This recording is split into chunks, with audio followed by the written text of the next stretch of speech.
Daniel M Wegner and Kurt Gray. दिमाग के स्वभाव को जानने की कोशिश पिछले कई सालों से की जा रही है। हम इसके बारे में जितना जानने की कोशिश करते हैं, इसे लेकर हमारी दिलचस्पी उतनी बढ़ जाती है। कई साइकोलॉजिस्ट ने इसके स्वभाव को समझने के लिए अलग अलग तरह के एक्सपेरिमेंट किए हैं, और हर एक्सपेरिमेंट में कुछ ऐसा निकलकर सामने आता है जो हर किसी को चौंका दे। ये किताब भी कुछ इस तरह की बातों के बारे में बताती है। द माइंड क्लब में हम देखेंगे कि किस तरह से हमारा दिमाग काम करता है। हम जानेंगे कि हम किस तरह से बहुत चीजें मान लेते हैं, और उन्हें मानने से हमारे स्वभाव में किस तरह से बहुत बदलाव आ जाते हैं। इसके अलावा आप सीखेंगे माइंड क्लब के मेंबरों की क्या खास बात होती है, सैनिकों को बेरहम बनाने के लिए किन तरह के तरीकों का इस्तेमाल किया जाता है, कुछ बातों में अंतर कर पाना क्यों मुश्किल होता है। पहला सबक, माइंड क्लब में वो लोग आते हैं जो सोच सकते हैं और जो महसूस कर सकते हैं। अगर हम आपसे ये सवाल करें कि एक रोबोट और एक इंसान में क्या अंतर है, तो शायद आप ये कहेंगे कि रोबोट सोच नहीं सकता और इंसान सोच सकता है।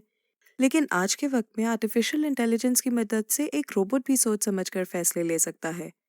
तो फिर एक रोबोट और इंसान में क्या अंतर है? अब शायद आप कहेंगे कि एक इंसान महसूस कर सकता है, लेकिन एक रोबोट नहीं कर सकता। इस बात से एक बात साबित हो गई, अगर किसी के पास दिमाग है तो वो दो काम कर सकता है, सोचना और महसूस करना। हम सभी के अंदर महसूस करके सोच समझकर काम करने की काबिलियत है। हम इस समय के हालात को देखते हुए आगे की प्लानिंग कर सकते हैं और उसके हिसाब से काम कर सकते हैं। माइंड क्लब के लोगों को दो भागों में बांटा गया है।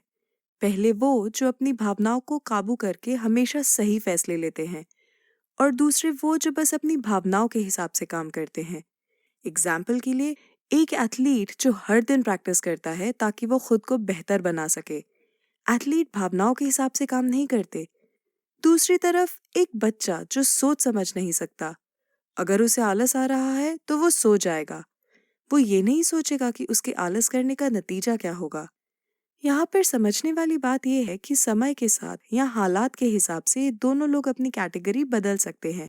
अगर कल को एथलीट की हड्डी टूट जाए तो वो फैसले लेकर उसके हिसाब से काम नहीं कर पाएगा, और कल वो बच्चा जब बड़ा हो जाएगा तो वो आलस करने के नतीजे को समझकर उसे छोड़ देगा। इस तरह से ये दो लोग अपनी कैटेगरी बदल सकते हैं। दूसरा सबक, हम एक व्यक्ति को उसकी कैटेगरी और उसके काम के हिसाब से देखते हैं। सोच समझकर काम करने वाले लोग जब कोई गलत काम करते हैं तो उनके ऊपर उनके कामों का इल्जाम लगाया जाता है। इस कैटेगरी के लोगों को गलती के लिए माफी नहीं बल्कि सजा का नियम बनाया गया है। लेकिन अगर यही काम बिना सोच समझकर करने वाले लोग करें तो उन्हें दूसरी नजर से देखा जाता है। किसी भी काम में दो लोगों का होना जरूरी है, एक वो व्यक्ति जो काम करता है और एक वो व्यक्ति जिस पर उस काम का असर होता है। हम इन दोनों लोगों को डायडिक पेयर कहते हैं। जब किसी व्यक्ति को खुशी या दर्द महसूस होता है तो हम सबसे पहले उस व्यक्ति को खोजते हैं जिसने वो खुशी या दर्द उसे दिया। इस तरह से ये दोनों लोग एक साथ काम करते हैं। लेकिन जब दो कैटेगरी के लोग एक ही काम कर रहे हों तो हम उनके काम को एक नजर से नहीं देखते। एग्जाम्पल के लिए, अगर एक एथलीट एक बच्चे को मुक्का मारकर प्रैक्टिस करे तो हम उसे पागल कहेंगे, उसे तुरंत जेल में बंद कर दिया जाएगा। लेकिन अगर एक बच्चा एक एथलीट को मुक्का मारकर प्रैक्टिस करे तो हम उस बच्चे को जेल में बंद नहीं करेंगे। इस हालात में हम ये देखते हैं कि सोच समझकर काम करने वाला क्या जानबूझकर सामने वाले को दर्द दे रहा है या अनजाने में, या अगर वो जानबूझकर उसे दर्द देने की कोशिश कर रहा है तो क्या उससे सामने वाले को वाकई तकलीफ हो रही है या नहीं। ऊपर के एग्जाम्पल में जब एथलीट बच्चे को मार रहा था तो हमने कहा कि उसे जेल में बंद कर दो, क्योंकि वो जानबूझकर उसे तकलीफ दे रहा है और उससे बच्चे को तकलीफ हो भी रही है। लेकिन बच्चा अगर एथलीट को जानबूझकर भी मार रहा होगा तो उसे एथलीट को तकलीफ नहीं हो रही होगी, और हम उसे एक अलग नजर से देखते हैं। तीसरा सबक, हम लोगों पर बेरहमी तब करते हैं जब हम ये सोचते हैं कि वो सोच समझ नहीं सकते या महसूस नहीं कर सकते। एक सिपाही जब युद्ध में मर जाता है तो उसके मरने के दुख में पूरी मिलिट्री अफसोस मनाती है, और उसके कुछ खास दोस्त उसके लिए रोते भी हैं। लेकिन वही सिपाही जब किसी दुश्मन का सामना कर रहे होते हैं तो वो ये नहीं सोचते कि वे जिसे मार रहे हैं उनके भी परिवार वाले होंगे। वे उन्हें मारकर अपने घर लौटाते हैं और चैन से सो जाते हैं। एक ही व्यक्ति दो हालातों में इस तरह से अलग अलग बर्ताव कर सकता है अगर उसके दिमाग में ये बात डाल दी जाए कि वो जिसे मार रहा है वो या तो सोच नहीं सकता या फिर महसूस नहीं कर सकता। ऐसा करने से वे उसे आसानी से मार पाता है और उसे इसका अफसोस भी नहीं होता। इसे कहते हैं डीह्यूमनाइज करना। डीह्यूमनाइज दो तरह से किया जा सकता है। एक तो हम लोगों के दिमाग में ये बात डाल दें कि सामने वाला सोच समझ नहीं सकता। एग्जाम्पल के लिए, पहले के वक्त में लोग दलितों को गिरी नजर से देखते थे। वे उन्हें इंसान नहीं समझते थे और इसीलिए उन्हें अपने कुएं से पानी भी नहीं लेने देते थे। वे ऐसा इसलिए कर सकते थे क्योंकि उन्हें लगता था कि वे मूर्ख हैं और सोच समझ नहीं सकते। वे उन्हें जानवर समझते थे। दूसरा तरीका होता है दिमाग में ये बात डाल देना कि सामने वाले को कुछ भी महसूस नहीं होता। एग्जाम्पल के लिए, फिल्मों में अगर हीरो विलन को बम से उड़ा दे या फिर उसे आग में जला दे तो भी हमें बुरा नहीं लगता, क्योंकि हम अपने दिमाग में बात बैठा चुके होते हैं कि विलन कुछ महसूस नहीं करता और वो अपना फायदा पाने के लिए किसी भी हद तक जा सकता है। हमने शुरू में ही कहा था, अगर कोई व्यक्ति सोच समझकर काम कर सकता है या फिर महसूस कर सकता है तो हम कहते हैं कि वो माइंड क्लब का हिस्सा है। डीह्यूमनाइज तब होता है जब हम इन दोनों में से कोई एक चीज निकाल दें। ऐसे में हम उसे माइंड क्लब का हिस्सा नहीं समझते और ना ही उस पर बेरहमी करने में हमें कोई दुख होता है। चौथा सबक, कोई घटना किसी की वजह से हुई या अपने आप, ये बताना मुश्किल है। ब्रायन थॉमस नाम के एक व्यक्ति ने रात को सोते वक्त देखा कि कोई व्यक्ति उसकी पत्नी पर हमला कर रहा है। वो उस व्यक्ति का गला दबाने लगा। कुछ देर बाद जब उसे होश आया तो उसने देखा कि उसकी पत्नी उसके बगल में बेजान पड़ी है। असल में उसने सपना देखा कि उसकी पत्नी को कोई नुकसान पहुंचाने की कोशिश कर रहा है और वो उसे मारने लगा। उसे नींद में काम करने की बीमारी थी और उसने नींद में ही अपनी पत्नी को मार दिया।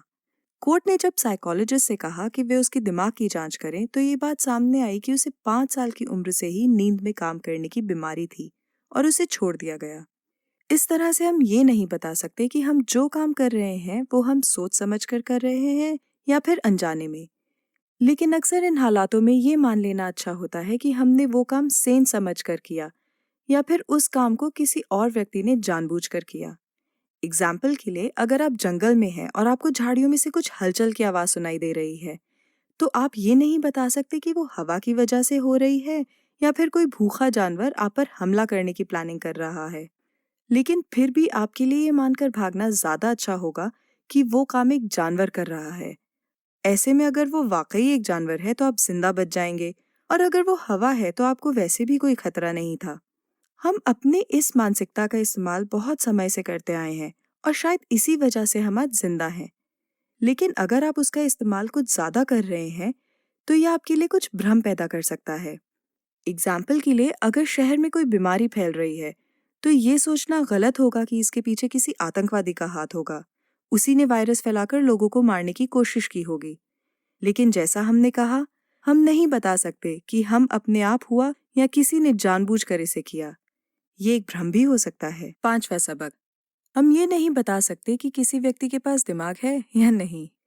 1950 में एलन ट्यूरिंग नाम के एक मैथमेटिशियन ने ट्यूरिंग टेस्ट बनाया। इस टेस्ट में कंप्यूटर को इस तरह से डिजाइन किया गया था कि वो इंसानों के कुछ खास सवालों का जवाब दे सके।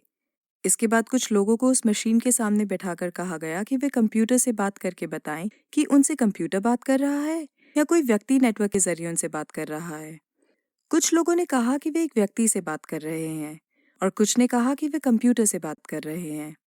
जिन लोगों ने कहा कि वे एक व्यक्ति से बात कर रहे हैं, उनके हिसाब से वे ऐसी चीज से बात कर रहे थे जिसके पास दिमाग था। इस हिसाब से कंप्यूटर के पास दिमाग है।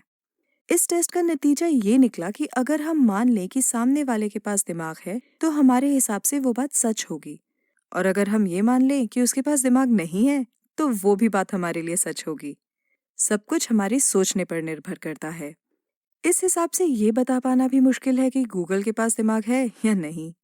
हम जो भी उससे कहें वो सब कुछ समझता है और उसके हिसाब से हमें जवाब भी देता है।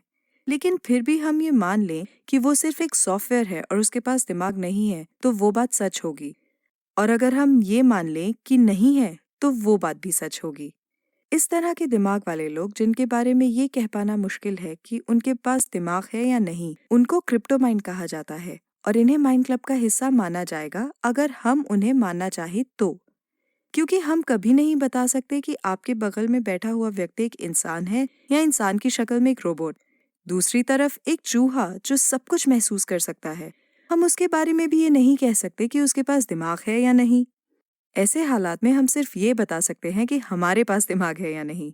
आप खुद के बारे में ये बात पक्के तौर पर कह सकते हैं कि आपके पास दिमाग है और आप माइंड क्लब के मेंबर हैं। बाकी किसी भी व्यक्ति के बारे में कुछ भी कह पाना मुश्किल है। कुल मिलाकर माइंड क्लब में वो लोग आते हैं जो महसूस कर सकते हैं और सोच सकते हैं। अगर कोई व्यक्ति इन दोनों में से एक काम नहीं कर पाता तो उसे माइंड क्लब का हिस्सा नहीं माना जाता। हम ये नहीं बता सकते कि किसी काम के होने के पीछे कुछ खास वजह थी या वो अपने आप हुई। उसी तरह हम ये भी नहीं बता सकते कि किसी व्यक्ति के पास दिमाग है या नहीं। ये सारी बातें हमारे मानने पर निर्भर करती हैं।